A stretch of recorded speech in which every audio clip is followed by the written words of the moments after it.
podcast where we read books and other words too. I'm Lily. And I'm Sarah. And tonight we're discussing Learn to Howl by Jennifer Donohue. Jennifer R. Donohue? I think we've always just introduced her as Jennifer Donohue. But I think there's an R in the author byline. I think we fucked it up. The title does do Jennifer R. Donohue. Yeah. But I'm pretty sure that we've always just introduced her as Jennifer Donohue. Doesn't mean it's right. She's been on the podcast and hasn't corrected us. So... Well, we're discussing a book by Jennifer R. Donohue. Who also has been on the podcast as Jennifer Donohue. Yes. I know, I care about author bylines because we did just publish Solsticia, which is our literary magazine. It's very good. Everyone should go read it. And Donohue is featured in that, which is extra exciting. Yes, she does have a story in Solsticia. You can buy the issue on our Patreon shop for $3. You don't have to subscribe to our Patreon as a monthly subscriber to buy the issue. Or if you are a monthly subscriber, you get access to it for free and all future issues. So, I mean, what's the better value? Just buying it is the better value, I'm not gonna lie.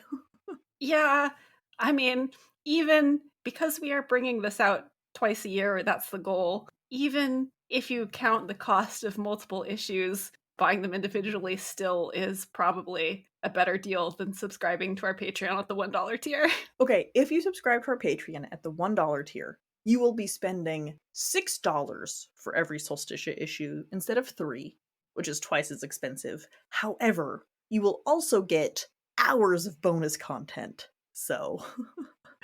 This has turned into an ad for our Patreon.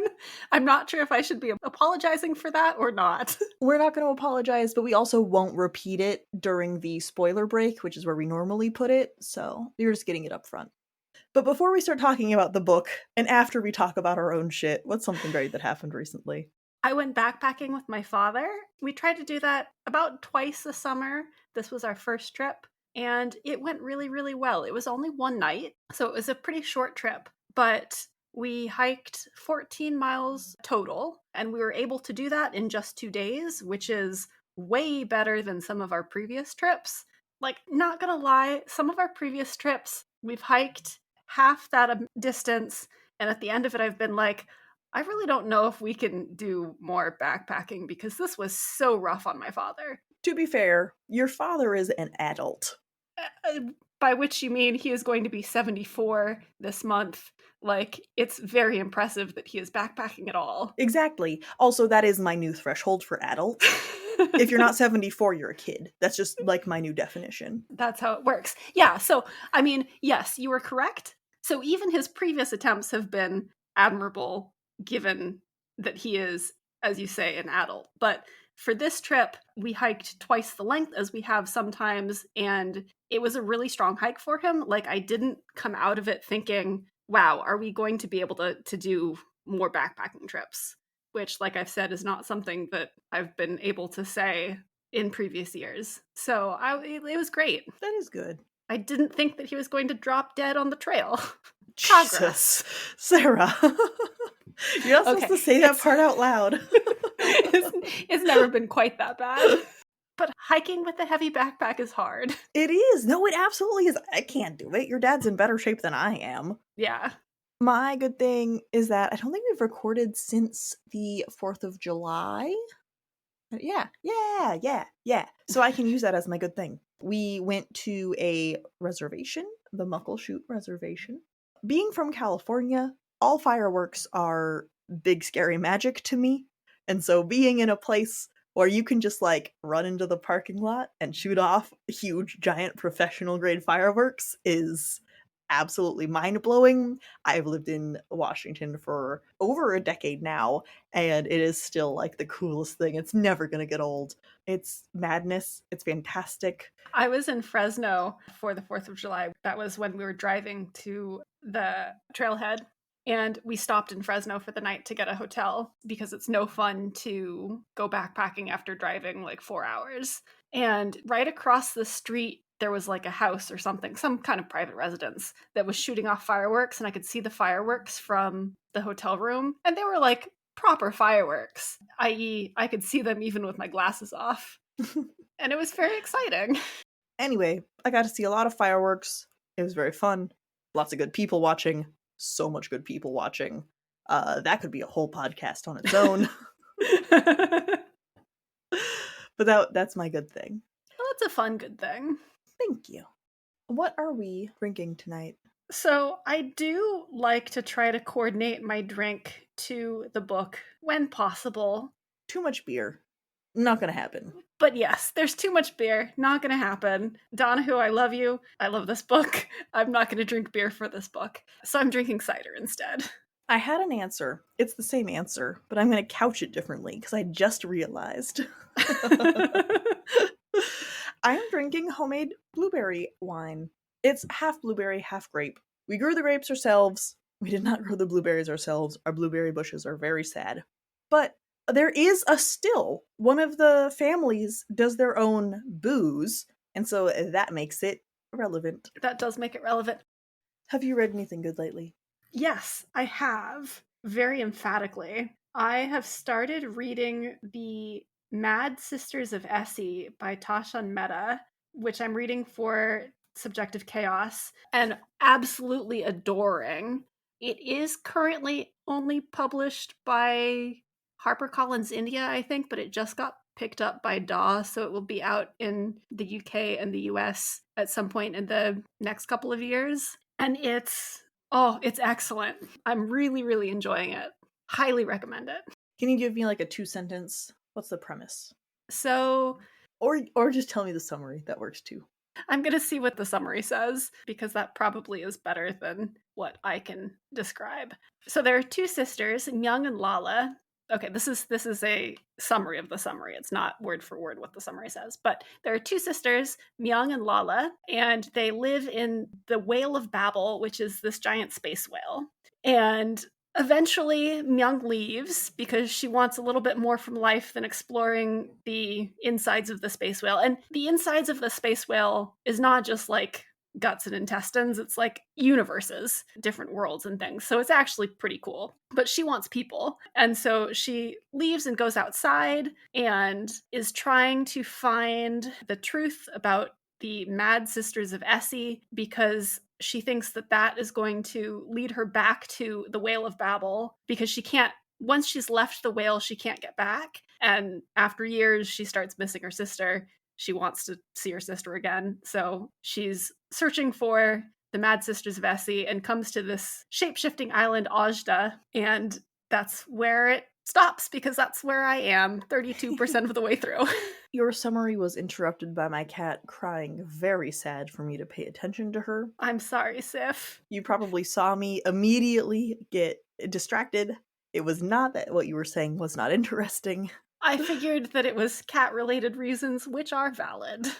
Well, that sounds really good, and I can't wait to hear, well, I guess not how it ends, but what your final reaction is to it. When it is out in the US, I might suggest we read it for the podcast. It sounds really good, yeah. Yeah. And like the writing is beautiful, and just the way that the chapters interact works for me as a reader, because it's interspersed with kind of academic papers about fairy tales and things like that. And I just... Ooh, is it like almost not epistolary, because that's letters. Is that the same word for when it's stuff? It's not. I would say the vast bulk of story is narrative story. Okay. But it does have a couple of kind of that kind of thing. Ephemera sorts of, not letters, but articles. Other formats, yeah. Yeah. Well, I love that kind of storytelling. Very cool. Yeah. Have you read anything lately? I have. This is going to be a weird logical leap, but we finally watched the extended edition of the Hobbit movies, because we bought them as soon as they came out, which means they were the theatrical editions. And then we've just been watching those for years. And then, oh shit, they released extended editions. And we weren't paying attention. Because we already owned them. Why would you look up new versions? Like fools. I have to admit, this is news to me too. Yeah! there's a bunch of shit I've never seen before.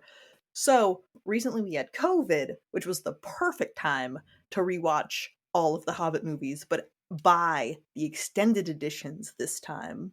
Yes. And it's just fan service for people who like the book. And that might be the case for the original trilogy as well. I don't have like a prepared idea. I don't have a prepared essay about like the extended edition Lord of the Rings versus the extended edition Hobbit.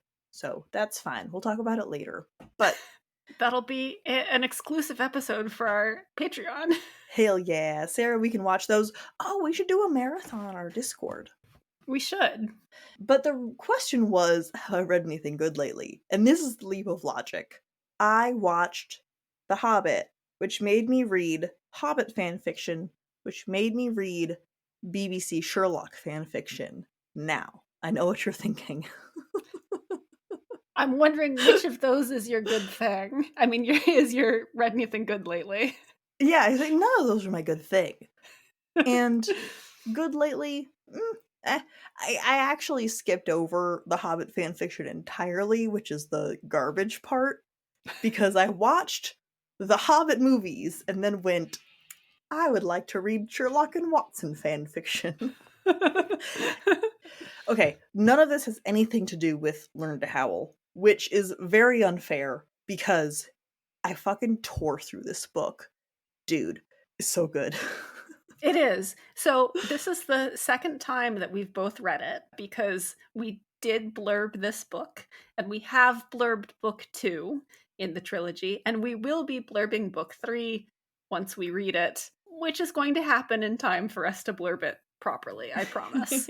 But all of that to say, we've read this book before. I loved it the first time. I loved it on this read as well. It's a really good example of a novel where, okay, sometime we're going to have a whole ass conversation about spoilers and why they matter. And I think I've brought that up a few times. But here, again, we have this book you don't need a spoiler warning for. We're still going to do it, of course, because it matters, and it matters to us, and so we're not going to spoil things for you. But we could if we wanted to. And it would be fine, and you could still read it, and it would be great. Because that's what rereading books is all about. Well, I mean, we've talked about it a little bit before where sometimes the point of the book is the journey and sometimes the point of the book is the end. And so in the latter kind of book, knowing the end really does change how you enjoy the book itself. I don't think this is one of them, but the blurb on the back or the summary on the back, or at least the summary on Goodreads, does not give lots of spoilers. So I'm not going to give lots of spoilers either. I will say, though, I was surprised, or not surprised because I've read it before, but I always forget just how fast shit hits the fan in this book. Oh my god. If you look at the amount of notes I have in the first 20% versus the rest of the book, and I'm using notes as I had time to stop and think about what I was reading. That's a pretty good metric, honestly.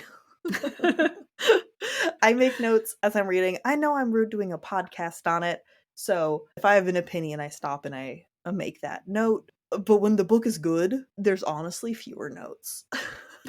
Because I'm just rolling. Yeah, and I would say that things really kick off at like the 21% mark in this book.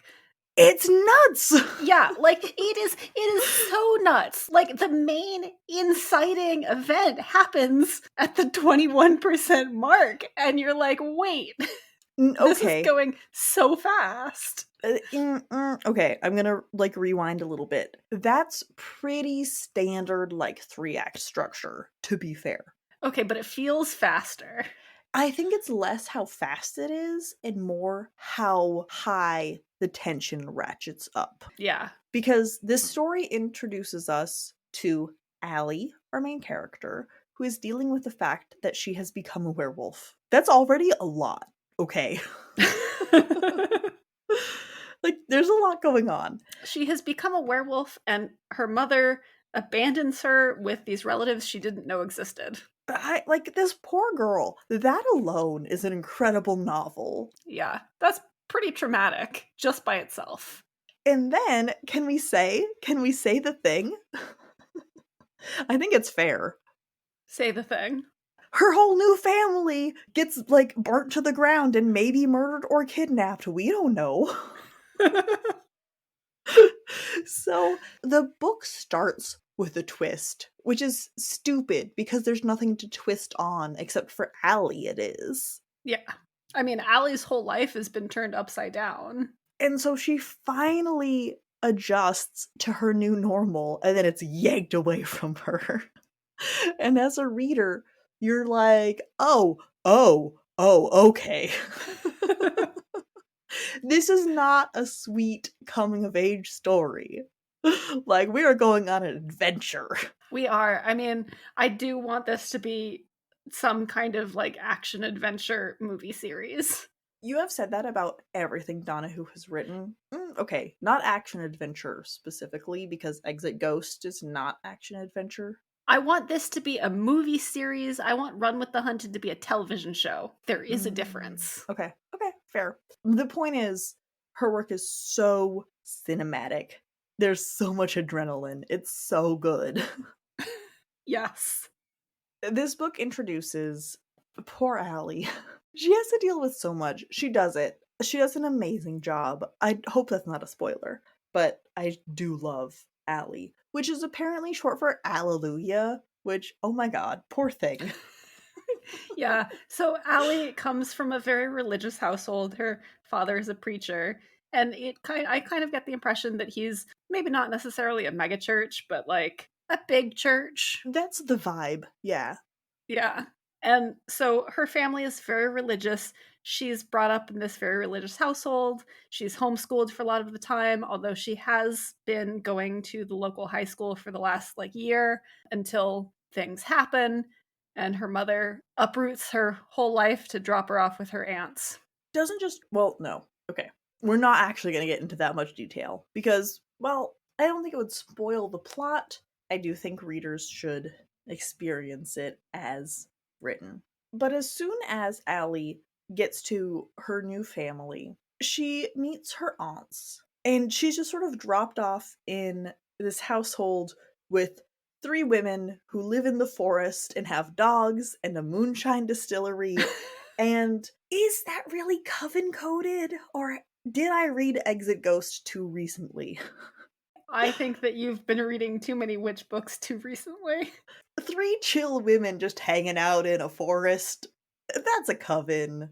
I'm not crazy. Do we have the maiden mother crone in there? No, because it's more of a werewolf. We definitely have an alpha, I would say. We do. That is Rachel, who is the kind of in charge aunt. And we're always here for an alpha woman. I don't know. I kind of find Rachel to be a bit of a jerk a lot of the times. Yeah, that's the definition of an alpha. And I kind of find her to be a bit of a jerk, so I'm not sure if I'm always here for an alpha. No, an alpha woman. I mean, equal opportunity, sure, but I did sometimes want to shake her. Oh yeah. The whole point of an alpha is that you want to shake them and say you're doing it wrong. But we can talk more about that dynamic in the spoiler section because, oh boy, do I have an opinion. Yes. I think it's so meaningful that Allie was raised in an extremely religious household because then we get some, like, really double time narrative where she's adjusting to being a werewolf and also adjusting to leaving her religion. It's not exactly a metaphor, but it's definitely not a metaphor, you know? Yeah, there's definitely some deconstruction happening. Absolutely. And it's not the focus of the novel. It's almost just a side effect of Allie discovering that she's this whole other creature. But isn't that deconstruction also? This young woman discovers that she's so much more than she thought she was. Yep. And she shouldn't have to be constrained by the guidelines that she was told she was. Yeah, it's really nice seeing Allie kind of, I don't want to say learn to howl because that's a bad joke based on the title, but But it's not wrong. it's not wrong. Yeah, it's really nice seeing her gain confidence in herself and have a little more presence when it feels like at the very beginning of the book she's very tightly constrained within the bounds of who she views herself like through the lens of her religion.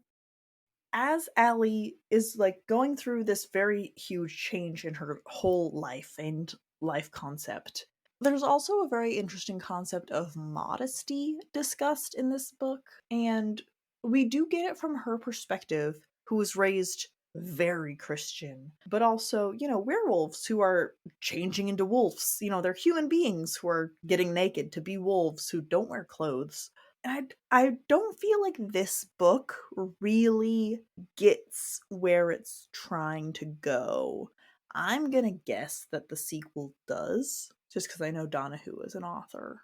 Yeah, I mean, I'm not necessarily sure that I would say that there's a big point to it or that there even has to be a big point to it, but I do think that modesty for Allie in many respects is kind of a shorthand for her religious upbringing. And so she has to learn to be comfortable with discarding that in order to become comfortable as a werewolf. Like it signifies that transition. I would have loved that, except there's this sort of understanding where the werewolves are like, oh, no one's gonna look when I take my clothes off and turn into a wolf. And that felt weird. I don't know. Why would they give a shit? I think that that's just you being very comfortable in yourself, to be perfectly honest. Have you never been skinny dipping? I've never been skinny dipping. Okay, fair. All right, that's me then. I gotcha. Moving on. Yeah.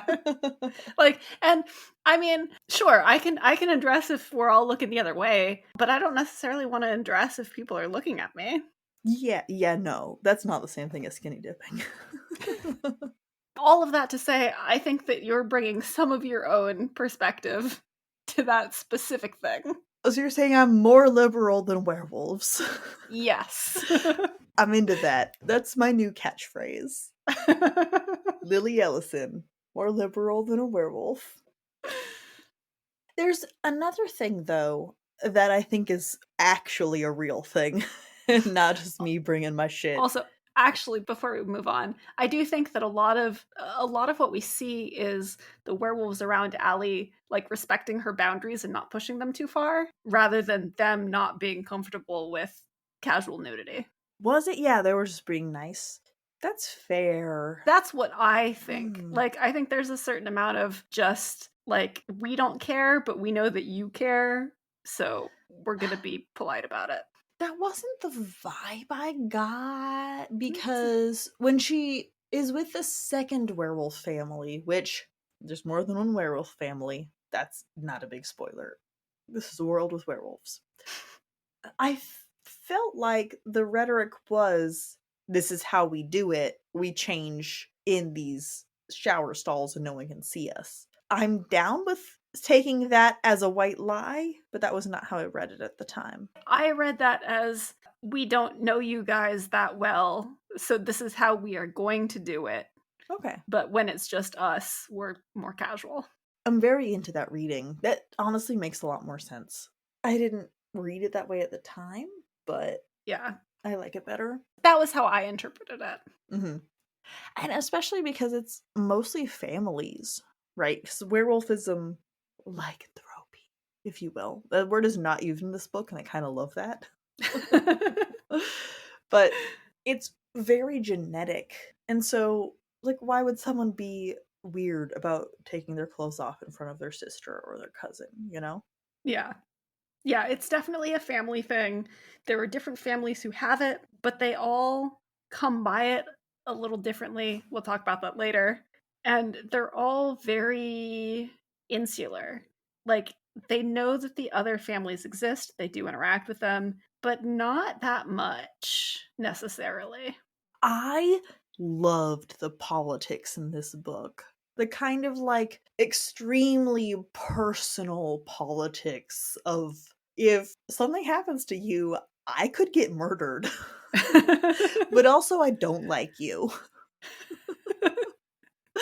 That's okay. I know we've talked a little bit about politics. I know what book we're doing next week, so we're talking a lot about politics. Which is not generally my vibe, but this shit is. Yeah, it's very much politics on a personal level and not on a macro level. Yes. And that kind of, I need to navigate this situation in order to save my family or not get killed is a type of politic that very much appeals to me. This is not actually about learning to howl, though. The thing I'm about to say is about Donohue as an author. Because we have read now 3 very different settings, or at least I have. Yes. For the podcast, we have read the first book of her Run with the Hunted series, which is a series of novellas that's kind of, I think we've called them, cozy cyberpunk? I wouldn't have used the word cozy, but yes. You're making a face, but I do think it's cozy because there's no true danger to any of the characters up until maybe the last one that's been released to date. But yeah, there is danger. You don't know. No, but you do know that Donohue is not going to actually kill any of the main characters. She's not going to harm the dogs. Like, there's an aspect of coziness there. Okay, you brought that up. I really appreciate that I know that Donohue will never kill the dogs. Yes. That means a lot to me. Honestly, it means a lot to me. Yeah. So I do think that the moniker cozy is not that far off for that series. But I don't think it's the right descriptor. I think those are high-octane, semi-cyberpunk heist books. Okay. I'm not gonna argue that either. They do give me a cozy vibe. Like, I read them when I'm in need of a pick-me-up and just want something cozy, so... We've read those books. Yes. We've also read Exit Ghost, which is an incredible Witchy Girl Hamlet adaptation. We interviewed Donohue. It was amazing, but also very different vibe. Yes. And I think what really stands out for me about Donohue is the breadth of her body of work, because everything that I've read by her, and I've read a couple of stuff by her now that we haven't covered on the podcast as well, but it all is so different, and yet it is uniformly excellent. Like, she's one of those auto-buy authors for me. Including her story that we published in Solsticia. Including her story that we published in Solsticia. So literally an auto-buy author, because we did pay her for that. More importantly, though, I think what I have consistently loved about her work, and it honestly, the first thing I read by her was a novella, and I can tell. Like, she does not waste time. This girl gets into the shit right away, and I love that. This book was really fast. Yeah, we've talked about it a little bit, but yeah. Oh my god. It's so good. There is no wasted time anywhere. I am very hard on long books, as I should be, because they need to fucking justify themselves. And Donohue makes every word count of this novel. I am not necessarily hard on long books, but also Donohue makes every word of this novel count. Something else that we've noticed in every single one of her works are dogs. Oh, you can tell she's a dog lover. She's such a dog person. I mean, like, if you follow her on social media, you know that, but if you don't, you can tell through her books. Oh my god. Like, I'm not currently a dog owner, so I'm probably not the best judge, but just every time she describes a dog's actions, and, well, this is a werewolf novel, so it's, like, specifically important, but you can tell she's actually interacted with these animals. She knows what she's talking about. Yes. Yes, absolutely. The dogs in her books feel real. And even when they do, like, kind of unreal things, you're like, okay, yeah, But if a dog did have to deal with a werewolf, that is what they would do. Yes. I believe it. Yeah, she definitely sells it. I don't think we've read anything that she's written that didn't have a dog in it. I'm trying to think if The Drowned Heir, which is the novella, the ship novella, well, I'm calling it a ship novella. A lot of it takes place on a ship, but that's probably not an accurate description. If that had dogs, and I can't remember if it did. It doesn't have named characters, though. Only the ship is named. All of the characters are not. That's an unfair comparison, and we're moving on. It's completely unfair, but it's a good novella. Speaking of dogs, obviously this was a werewolf book. We've said it a few times. And I had a very similar experience to reading The Hunter's Gambit, which is a vampire novel by C.L. Pirlo, where vampires and werewolves are both extremely established creatures. We've seen 100 movies. We've read 100 books. There's a lot of vampires and werewolves in popular culture.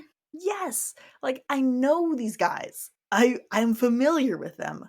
And so whenever there's a new story, my question is not what's going on. My question is which rules are you following and which rules are you changing? You know what I mean? Mm-hmm. I mean, it's fun to see how it compares and contrasts with established lore, right? Like that's part of what you enjoy. And for me, with this book, I really liked seeing how it goes against the lore in a lot of ways. Like, you know, they can turn whenever they want. Yes, they're allergic to silver, but that's kind of about it as far as we know. It does not appear to be contagious at all. It's genetic. Yeah. Which was very important. And we have a couple of different origin stories, and they all seem to be like revenge / defense related, which I put in the non-spoiler section and have just realized that all of my follow-up comments are part of the spoiler conversation. So let's just move on. I think most importantly, Sarah, we wrote a whole ass blurb for this book. What is it? Who should read it? We did write a whole ass blurb about this book. So we said that it was a relatable story about self-identity wrapped inside high-octane action. This hair-raising tale keeps the stakes high without sidelighting complex family dynamics. And it's an excellent introduction to an exciting new series. And I stand by all of those words. Okay. If you are at all interested in any coming-of-age story at all, read this book. If you like werewolves, but you're a little bit bored of a lot of the modern, like, mythologies about werewolves, I think you should read this book. The remainder of this episode contains spoilers. Well, Sarah, I think we have a very unique perspective on the relationship in this book. The main relationship in this book, which is Allie, our main character, and Morgan, her older cousin, who she has to deal with for the whole ass thing. And I don't think we lean on this enough, but we're cousins. We are cousins, and I think that our age gap is the same as Morgan and Allie. It's the exact same. I am not Allie. I'm so sorry. And I'm very much not Morgan. But I like that I am being positioned as the cool one in this comparison. I actually am a little worried that it made me more sympathetic to their relationship, because I think every single moment in this book, Allie was like, Morgan was nice to me. She wasn't mean to me, and I was surprised by it. And I was like, of course she was nice to you. She's your cousin. What the fuck? I mean, I do think that we, and I'm not just saying this about you and I, but about us and our cousins in general. I think that we're lucky to have a closer relationship with them than many people do. And so we do kind of take that as the default when it's not. Can you imagine if someone introduced a brand new cousin to us tomorrow? They would be smothered. They would be. I mean, we would be like, hell yes, welcome to the family. Every single one of us in our cousin group would be like that. So I do think that there's a little bit of that both of us bring to this story, to be honest. And so every time the cousins were like, "Oh, I'm surprised that this other cousin was like, yeah, I'll help you." I was like, "What do you mean?" What? I'm not even a werewolf, and I would do that. I would throw down for any of my cousins, of course. Not even throw down. Like, yeah, you could crash with me. That's a pretty low bar. To be fair, though, I mean, they do have some relatives who don't really meet that bar. That's true. And they suck. And that's why you never talk to them again. Well, you definitely hold grudges a lot more than I do. But back to Learn to Howl, which we are ostensibly talking about. How can we not? Okay, this whole book is about cousins. How can we not bring our personal shit into it? It's true. It's true. But, like, I do really enjoy their dynamic, and by there I mean Morgan and Allie, where Morgan is this cool older cousin. She's in a band, like, she tours and stuff. She's much more aggressive and impulsive than Allie, but she looks out for Allie in the ways that she can. She not just tours and stuff. She's in a band big enough that an unrelated person recognizes the name of. That's a pretty big deal. Like, she's in a pretty big band. Yes, she is in a big band. Which was actually very funny and very cheesy. I loved it. But that's very funny. It's a little dramatic. I mean, I don't know. I think it depends on your definition of big, because, like, I think there are plenty of bands where people who are into that specific niche genre would know, but, like, the greater world doesn't. Okay, it was not introduced as this other character happened to be a fan of the specific genre. That was not how it was introduced. Maybe not. Maybe not. Her band was on the radio. Yeah, okay, that's fair. That does make them decently large. Yeah. I mean, and it was great, and I loved that. I'm just saying, Morgan was in a pretty big band. Yes, that's fair. You are not in a pretty big band, so you're slacking as a big cousin. Yeah, but I do a podcast for you. I feel Also like that true. makes up for it. I have never shown up on your doorstep as an accidental wolf, so. So you're slacking is what you're saying. We cannot talk about this book without bringing personal shit into it. I feel like that's not what Donohue meant, but sorry. Yeah, sorry. This is a much more tangent-filled podcast episode than sometimes. Can you even imagine me as Allie? I am the least Allie person who has ever existed. Yeah, you're not very Allie at all, which is why I think it's funny that by age I'm Morgan and you're Allie, because I think by nature it's more the other way around. Absolutely. But also, I would go on a crusade across multiple states to murder everyone and rescue your parents. You know that, right? Of course I know that. Good. I good. would do that for your parents too. Maybe Thank a you. little less murdery, but Oh, but if it was necessary, I would. if it was necessary, absolutely. Yeah. Absolutely. And that's okay. That's the thing. Allie, okay. She hasn't met a lot of her family, her extended family, so I understand why. But she's always surprised when Morgan is there for her older cousin. And I think that's so perfect, because that's exactly what family is, right? They're not exactly nice to you. I say, with no reason at all. Sometimes they make you start a podcast when you really don't want to. It's been known to happen. It's been known to happen.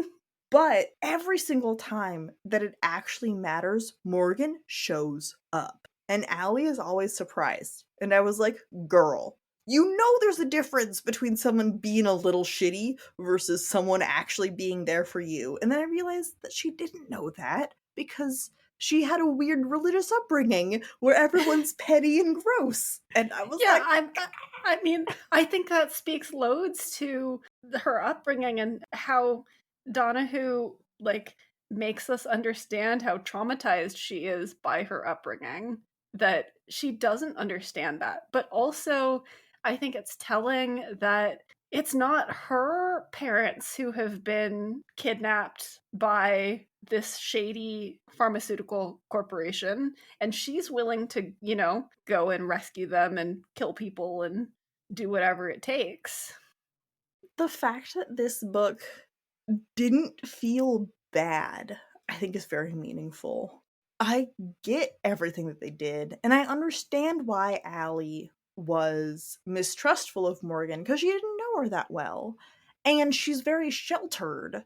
So an abrasive woman is going to feel aggressive. And so, of course, she's surprised when Morgan is actually very kind to her, even though she's outwardly prickly. Like, it all makes a lot of sense. I think it also makes sense too when you consider like Morgan is not what I would consider traditionally kind, in the sense that she is prickly and she does kind of, I don't want to say hide her motivations, but it's not necessarily evident on the surface level.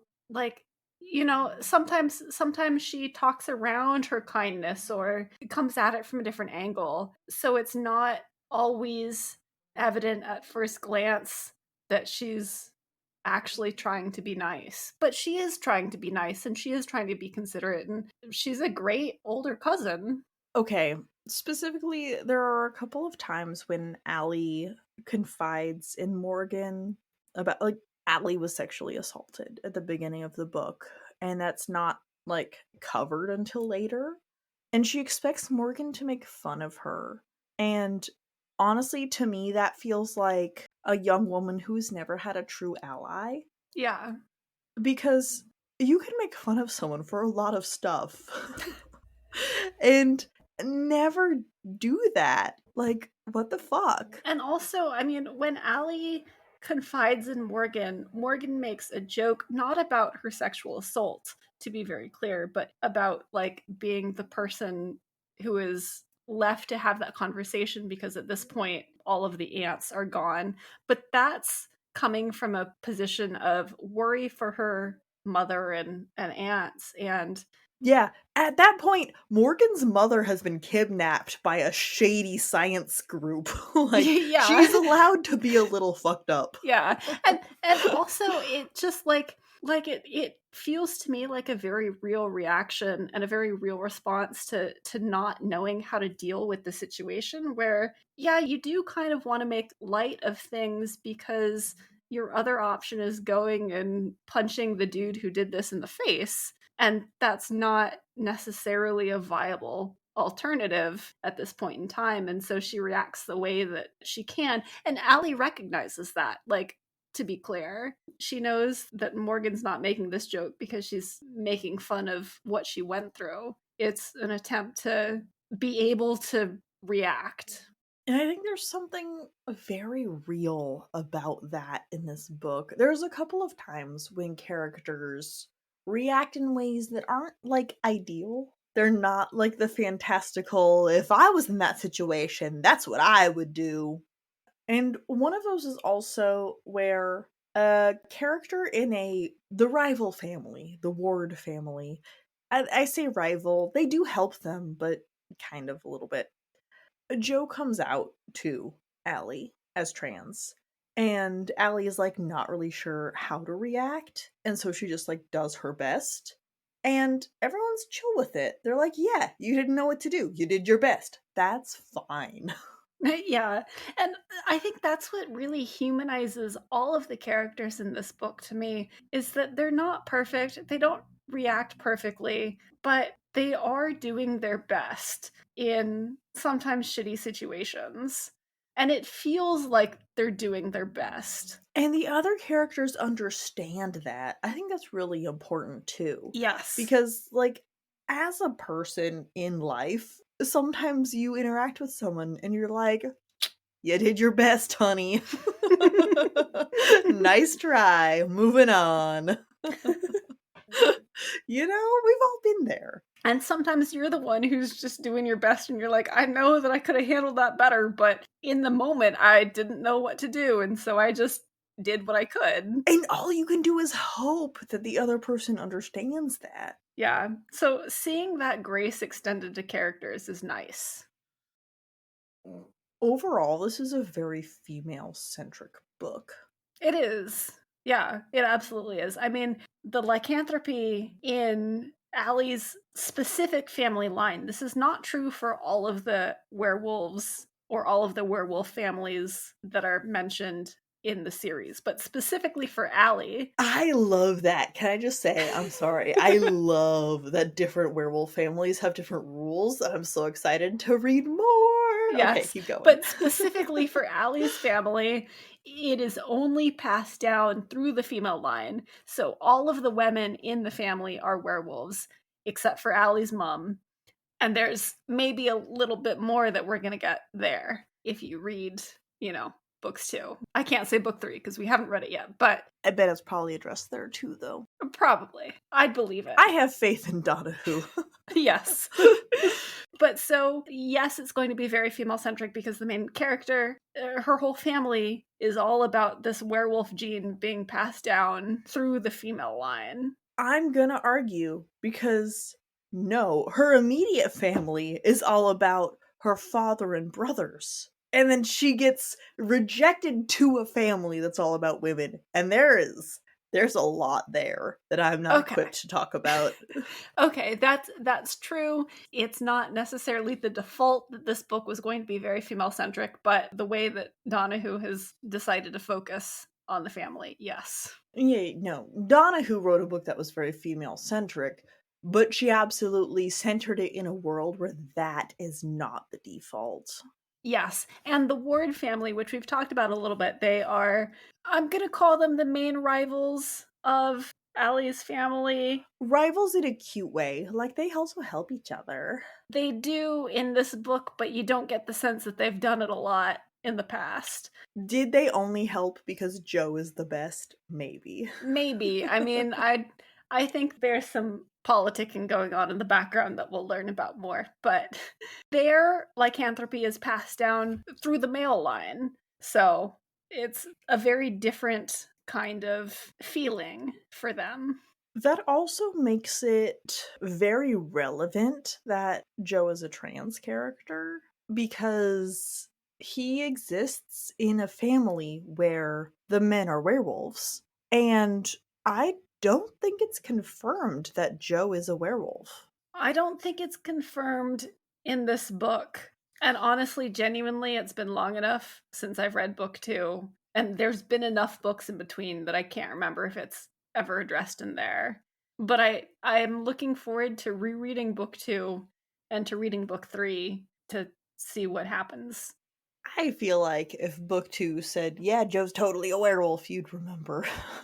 Maybe. I mean, there's a lot about book 2 that I do remember, but we don't have to talk about it. But this book brings up a very fascinating concept around lycanthropy and biological sex that is not fully explored. I mean, Donohue brings it up. She talks about mostly, I mean, Joe's the only character that we know is trans, and he announces it mostly just to head off any garbage, which I imagine is common.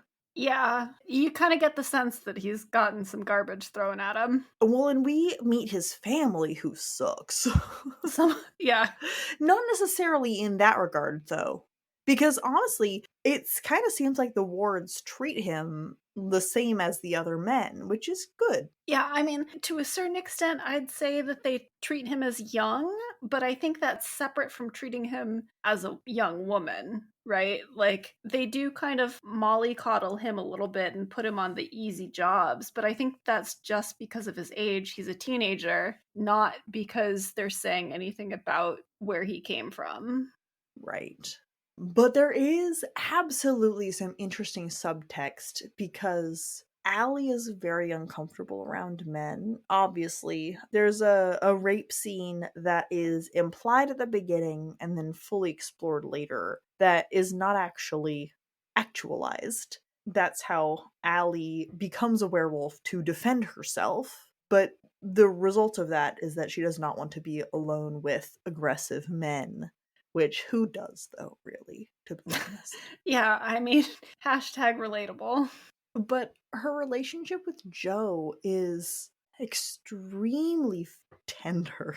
And I ship it. Should I just say that out loud now? I ship Oh, it. I think we all ship it. I mean, there are things that we can't say. Oh, there are things that I really want to bring up from book 2 We can't. We're that talking we about book can't. 1. We We can't. can't because we're talking about book 1. But yeah. I like the relationship a lot. As far as book 1 goes, there's a fascinating dynamic between Allie, who is extremely hesitant around men, and Joe, who is a man who does not set off those red flags for her. We also meet Everett, who is another one of the wards who backs up Joe when he supports Allie at the end of the novel. I want to see where the series goes. But I really love the conversation around this is a man who has different baggage, you know? Yeah, absolutely. And when you compare that with, say, Luke, who is kind of the man's man of the Ward family. Who's just really aggressive and awful the whole time. Yeah, basically. And condescending and a bit of a dick. There is a huge contrast there.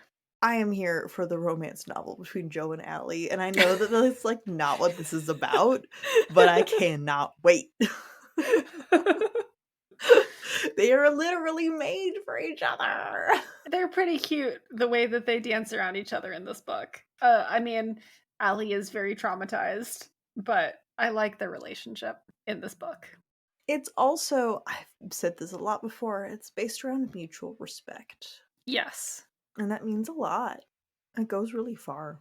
Yeah, I appreciate any book where it feels like the characters are coming to a relationship based on mutual respect and where it feels like they're coming to a place where people genuinely might go given their situation.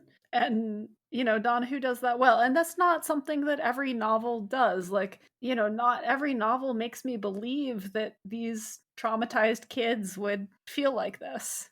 Yeah. Okay, so we've talked a lot about Allie and Morgan and their quest to save their aunts and mother. We haven't actually talked about consequences of their actions and how when they get to the facility that is holding Rachel, who is Morgan's mother, and Dulcie, who is one of the aunts, Dulcie is dead. What the fuck? Dulcie died. I didn't realize this was a hardcore book. I was so mad when I got there.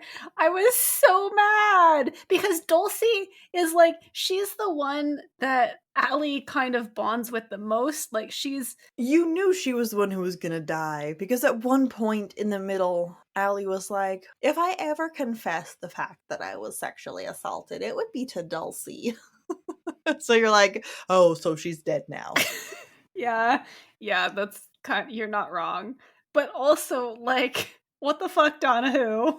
How could you do this to me? That's why this ain't cozy. I know you didn't say this was cozy. I would not call this cozy. No, not at all. No, I would not call this book cozy. But I was so mad to hear that Dulcie died. I liked Dulcie. Like, I didn't always like the other two sisters, but Dulcie. But that was the whole point. It was the whole point. I mean, you're absolutely right. When you have one unadulterated character that you're like, yeah, I love that character, you're like, oh, okay, they're gonna die. I mean, you're not wrong, but I'm still gonna be mad about it. As you should be. Dulcie didn't deserve it. Dulcie did not deserve it. Dulcie also dies off screen. I mean, when they go to rescue Rachel and they think Dulcie, they find Dulcie's ashes. Like, yeah, Dulcie doesn't get the dignity of an on-screen death. I was suspicious when Dulcie was introduced. I have to be honest. It was too good. I don't know. I mean, maybe. You're also just more suspicious than I am in general. So, I guess that tracks. I was not necessarily expecting Dulcie to die when I read this the first time. Not to die, but there are a few moments where Allie has dialogue where she's like, we have time. And so I do have comments where it was like, oh, no, you don't. Yeah, that is fair. You wouldn't say this if you did. That is fair. I, frankly, can't believe this is the first book of a series. Am I allowed to say that? How so? Because it's clearly the intro of a story. Where's the rest of it? Well, book 2 is coming out, I'm pretty sure, the week that we release this episode, and book 3 is coming out by the end of the year. So, Is 3 the end? Do we know? yes, Okay. it's a trilogy. Then I accept. Yes. But holy shit, why even split it up? I just want to read the whole thing. Thank you so much for listening to this episode of Fiction Fans. Come disagree with us. We're on Twitter, Blue Sky, Instagram, and TikTok at FictionFansPod. You can also email us at fictionfanspod@gmail.com.